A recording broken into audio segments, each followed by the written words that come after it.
Your brain is the most powerful weapon in the world. Once you put away your phones and your computers and all that we have nowadays, yeah, that's great.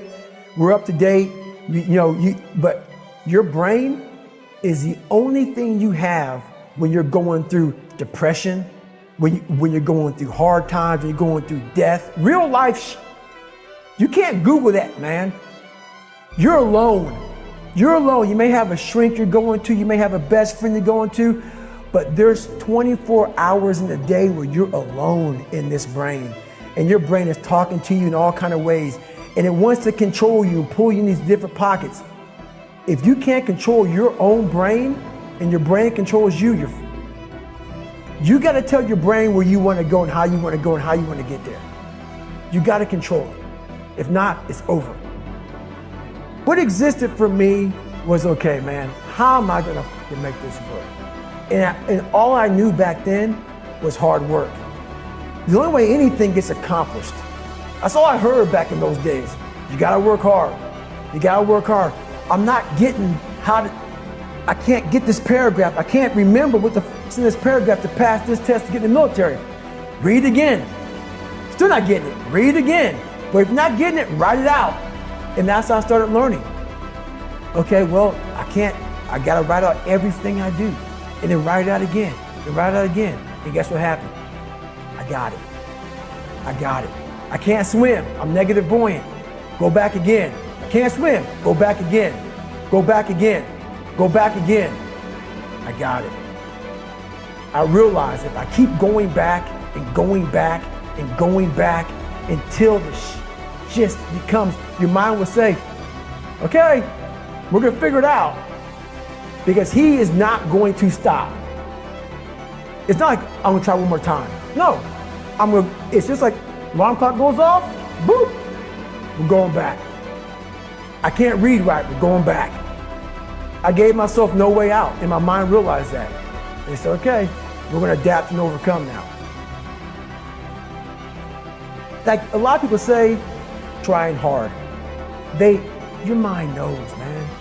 It knows this guy's bull. Man, this guy's lying. There's no truth behind it. When I was in Navy SEAL training, people go, how were you there for 18 months? The program was only 6 months long. You were in 3 hell weeks in 1 year. No one's ever done that. How did you do that? I talk about the new norm. When I lived in a $7 a month place when I was growing up for a short period of time, I loved it.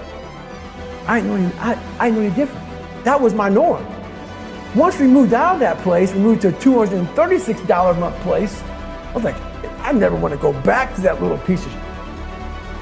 But if you go back to that $7 a month place and you realize this is where I live, this is all I got.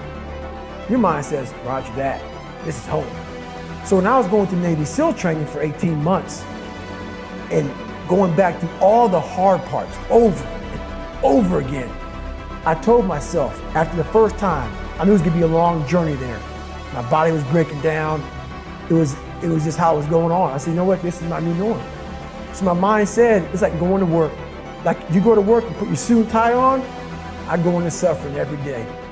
Every day, suffering, being broken, duct taping my feet up, stress fractures, shin splints, being broken. This is my new norm. And your mind says, if we're not broken, this ain't normal. We gotta be broken. So then your mind starts to get tougher and tougher and more callous. People go, how did you run on broken feet? Broken shins. My mind knew this is how we operate. We're in Navy SEAL training. This is who we are. I became hell. And that became my new norm. I gave myself no way out. There was nothing outside these walls of hell. Nothing. I love God, but for a short period of time, I became the devil because that was hell. I became the boss, the owner, the CEO of Navy SEAL training. That was my mindset. And that's how you get through things. You immerse yourself wherever it is, and you become that. You become that and give yourself no way out.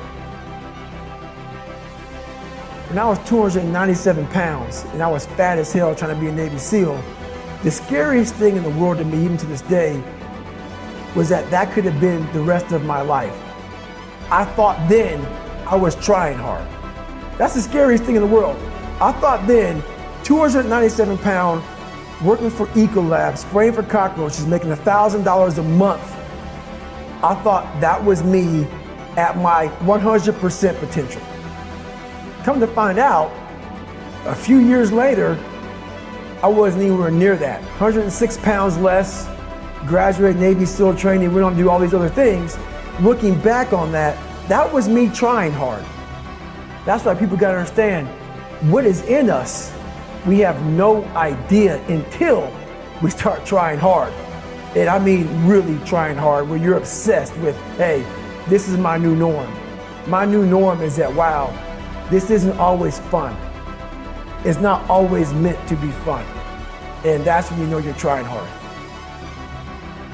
People hear my story and think this guy is sadistic. I realized how the brain works. I figured out how the brain works. I'm a scared kid, and that's what gives me so much power.